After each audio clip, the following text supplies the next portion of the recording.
ஏழாம் சங்கீதம். பென்யமீனாகிய கூஷ் என்பவனுடைய வார்த்தைகள் நிமித்தம் தாவீது கர்த்தரை நோக்கி பாடின சிகாயோன் என்னும் சங்கீதம். என் தேவனாகிய கர்த்தாவே, உம்மை நம்பி இருக்கிறேன். என்னை துன்பப்படுத்துகிறவர்கள் எல்லாருக்கும் என்னை விலக்கிச் செய்யும். சத்துரு சிங்கம் போல் என் ஆத்மாவை பிடித்து கொண்டு போய் விடுவிக்கிறவன் இல்லாமையால் அதை பீறாதபடிக்கு என்னை தப்புவியும். என் தேவனாகிய கர்த்தாவே, நான் இதை செய்ததும் என் கைகளில் நியாயக்கேடு இருக்கிறதும் என்னோடே சமாதானமாயிருந்தவனுக்கு நான் தீமை செய்ததும் காரணமில்லாமல் எனக்கு சத்ருவானவனை நான் கொள்ளையிட்டதும் உண்டானால், பகைஞன் என் ஆத்மாவை தொடர்ந்து பிடித்து என் பிராணனை தரையிலே தள்ளி மிதித்து என் மகிமையை தூளிலே தாழ்த்த கடவன். கர்த்தாவே, நீர் உம்முடைய கோபத்தில் எழுந்திருந்து என் சத்துருக்களுடைய மூர்க்கத்து நிமித்தம் உம்மை உயர்த்தி எனக்காக விழித்துக் கொள்ளும். நியாய தீர்ப்பை நியமித்திருக்கிறீரே.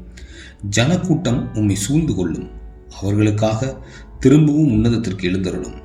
கர்த்தர் ஜனங்களுக்கு நியாயம் செய்வார்.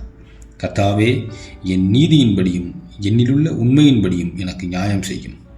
துன்மார்க்கருடைய பொல்லாங்கை ஒழிய பண்ணும். நீதிமானை ஸ்திரப்படுத்துவீராக. நீதியுள்ளவராயிருக்கிற தேவரீர் இருதயங்களையும் உள்ளந்திரியங்களையும் சோதித்தருகிறவர்.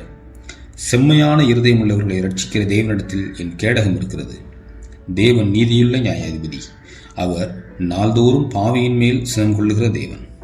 அவன் மனம் திரும்பாவிட்டால் அவர் தம்முடைய பட்டயத்தை கருக்காக்குவார். அவர் தம்முடைய வில்லை நாணேற்றி அதை ஆயத்தப்படுத்தி இருக்கிறார்.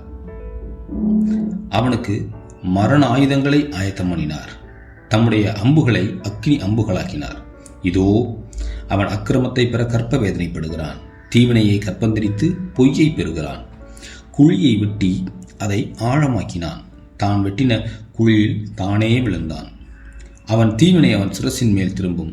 அவன் கொடுமை அவன் உச்சந்தலையின் மேல் இறங்கும்.